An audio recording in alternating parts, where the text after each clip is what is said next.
আলহামদুলিল্লাহ। তা আজকে আমাদের দোয়া কবুল হইতেছে না, এটার কারণটা কি? এটার কারণ একটাই, আমরা আজকে হালাল খানা খাইতেছি না। হালাল খানা খায়া দোয়া করলে এটা না সাথে সাথে আল্লাহ দরবার কবুল হইবে। তো এরকমভাবে কুফানগরে কিছু মানুষ এরকমভাবে কি ছিল,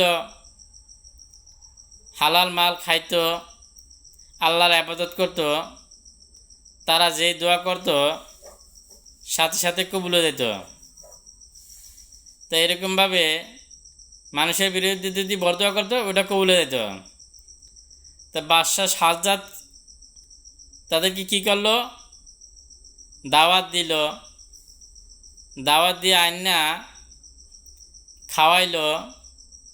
খাওয়ানোর পরে বাদশাহ সাজ্জাদ বলল, আজ তোমাদের বরদোয়া থেকে আমি মুক্তি পেয়েছি, কেননা তোমাদেরকে হারাম খানা খাওয়াইয়াছি, হারাম খানা খাওয়াইয়াছি।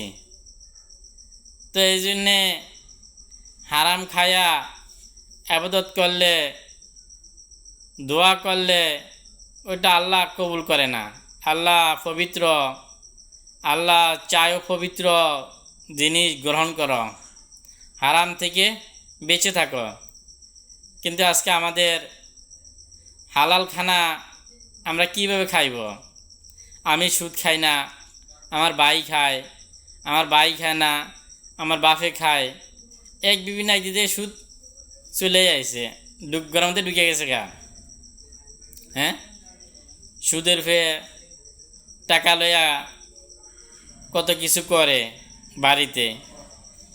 দোকানদাররা মালের মধ্যে ভেজাল মিয়াইতে আসছে। এরকমভাবে অফিস আদালতেরা তারা ঘুষের ব্যবসাকে, ঘুষ খাওয়া এটা তারা হালাল মনে করতেছে। তা আজকে এরকমভাবে আমার ঘরের মধ্যে, প্রত্যেক ঘরের মধ্যে সুদের কারখানা ঢুকে গেছে গা। এই জন্য আমাদের দোয়া কবুল হইতেছে না। এই জন্য আমরা যদি চাই যে না, আল্লাহ তাআলা আমাদের দোয়া কবুল করুক, দুনিয়া আখিরাতে আল্লাহ তাআলা শান্তির ফয়সালা করে দেখ, তাহলে আমাদের দরকার হয়েছে কি, হালাল খানা খাওয়া, হালাল উপার্জন করা। এই জন্য আল্লাহ তাআলা আমাদেরকে হালাল খানা, হালাল উপার্জন করার আল্লাহ তাআলা তৌফিক দান করুক। এই জন্য আমাদের এতটুকু ইলম শিখা সবার জন্য ফরজ। কোনটা হালাল, কোনটা হারাম, কোনটা ফাক, কোনটা না ফাক, কোনটা জাহেজ, কোনটা নাজায়েজ, এতটুকু ইলম শিখা সবার জন্য ফরজ।